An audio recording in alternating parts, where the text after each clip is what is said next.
Hello, welcome back to Divergency, the podcast created by a single woman in her mid-30s, experiencing and looking at life through the lens of neurodivergence. If you're just tuning in for the first time today, in a short recap, I am a single woman in my 30s, and I have not officially been diagnosed with ASD at the moment. However, I do have some unofficial diagnoses from trained professionals and just waiting for the assessment appointment, which can take a while since I'm in Canada. So today I wanted to talk a little bit about only child syndrome. So as you can probably tell from what it's called, I grew up as an only child, and throughout the podcast you may hear me talk about sisters or siblings, and don't get confused there, because I do have people in my life that I relate to as sisters and siblings, but they aren't biologically related to me by blood, and if they are, then they're not siblings, they're cousins or by some other means. So you may hear me refer to my brother and my sister, but rest assured, I am the only biological person from my two parents that I know of. Pretty sure I'm the only one. So yeah, only child syndrome is real. I don't know if it's a name that I created, but I've definitely found more information about it online. And up until a few months ago, it was really kind of how I've explained my childhood and why I am the way I am. And when people would say, well, how come you don't, enjoy conflict, or how come you don't know how to stand up for yourself? And I would say, well, because I was an only child. Plain and simple. But when I'm looking at it through the lens of neurodivergence, I'm starting to realize that I don't know if it would have been any different if I had siblings, to be honest. I'm not really sure that having siblings would have made a big difference. I mean, certainly it affects everything, but I'm not sure that I would have really caught on about relationships, even though I was, in that situation. And I say that because I certainly have people I'm close to now, and I have people that are very close, like siblings, but I still don't understand them. And I can remember, as a kid growing up, I certainly wasn't alone all the time, although I certainly felt it, but I definitely had people that I hung around with, and my mom and my parents both worked outside the home, so I had babysitters, and I would be at babysitters with other kids.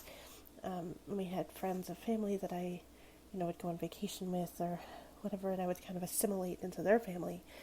But what I observed and what I'm realizing is there was always a fine line, and it's an invisible line, but it's a fine line that people have when it's not your own sibling. So when they're not your own biological blood brothers or sisters, and they don't live at your house permanently, and I have yet to talk about foster kids in this situation because I haven't actually talked to anybody, but I have a feeling it might be slightly different in that case. But what I experienced was this fine, invisible line, and siblings will tease each other, and they will taunt each other, and they will bug each other, and, there's sibling rivalry, and they fight, and, they do things, and they might be fighting for days. But what I experienced was that things that they would do to each other wouldn't necessarily go as far with me. So the taunting and teasing probably only lasted for however long that moment was. It was like there was this invisible line and you didn't cross it. Because at the end of the day, I got to go home. And at the end of the day, I went to a different set of parents, and my bed was in a different house with different walls. And I might not come back. Whereas a biological sibling or someone that lives in the same home as you is there for good. They're not going anywhere. So you almost have a trust factor there, because it doesn't matter what you do to them, they aren't going to go anywhere, they can't go anywhere. And I witnessed that invisible line, because all I wanted was to be treated like everybody else. And I couldn't really understand how come the other kids would act a certain way with their siblings, but not me. And the only way I can explain it is that an invisible line is called only child syndrome. And it's just the fact that I'm not part of that family. As much as I try to be, as much as they try to include me, I will never be part of that family. And I will always have that slight line of, don't cross that, because she's not actually one of us. In some cases, it's very, very, very invisible and very hard to find and see, but in some cases, it's pretty obvious. So not just friends as a family, but I spent quite a bit of time with my cousins as well, and they were fairly similar in age to me, so, another group of sisters. But even with them, I mean, they are blood related to me, but not as siblings. We don't share a house. We didn't share a house. There was still a fine line there of, yeah, she's here, she's like a sibling, but there's still a fine line of what you do and don't do. And there's still a fine line of, we don't do this with people who don't live in our house. As kids, you might try to get away with it, but parents or an adult or a babysitter is going to be like, that's not very nice. And maybe I'm overthinking this. That would be typical of Divergent, but that was certainly my experience. And because of that, I never really picked up on some of the more intimate relationship building skills. So I never really learned how to stand up for myself, or how to, diffuse conflict, or how to, change the subject when someone's talking about something I don't want to talk about. That stuff got lost on me, and part of me wants to say, well, it's because of the only child syndrome, but the other part of it is like, well, maybe it would have been lost on me anyway. I don't know. Maybe. So, definitely growing up as a kid, I don't think that I'm alone in this, but I certainly believe that it's probably a little bit of column A, a little bit of column B.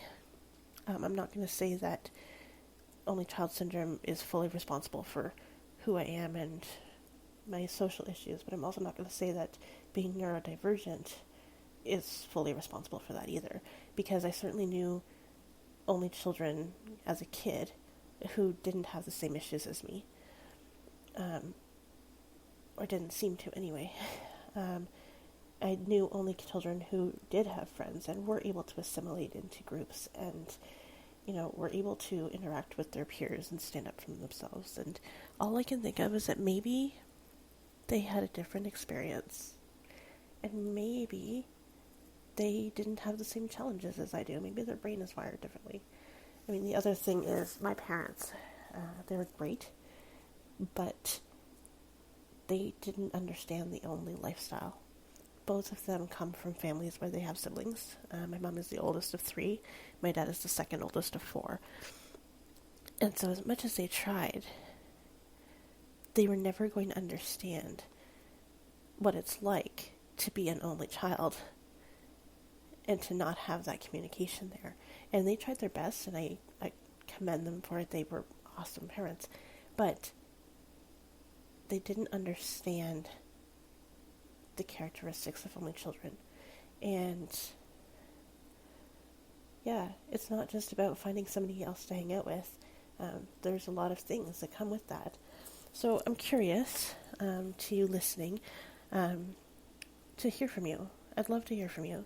So send your feedback. I'm on Instagram at divergence.blog on Instagram. And of course, you can always email divergence_blog@gmail.com as well. I'd love to hear from you and hear your thoughts on this. Do you think that this is probably 50-50, or do you think that it's more neurodivergence, more only child syndrome? What's your experience? Are you an only? Are you a sibling? If you're a foster kid that grew up in housing where, you weren't a biological kid, but you also had people living in the house that were there somewhat permanently. What do you have to say about this? I would really love to know your opinion. So reach out to me and keep posted. There's more episodes coming.